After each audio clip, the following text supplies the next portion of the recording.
Hello বন্ধুরা, আজকে আমি একটা বাইক 4,000 টাকা দিয়ে ভাড়া করছি সারা দিনের জন্য।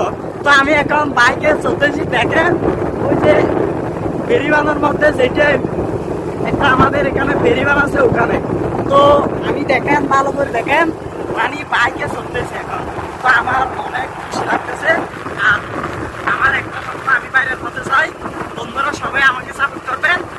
আমি আজকে স্কুলে যাই নাই, স্কুলে না যাইয়া এই বাইকটা রিজার্ভ দিয়ে 4,000 টাকা দিয়ে আমি বাইকে চড়ে কি আনন্দ করতেছি। এখন মানুষকে উপহার খুশি আনন্দ দিতেছি। সবার জন্য দেখা করতেছি। আমার সাথে যারা লাইক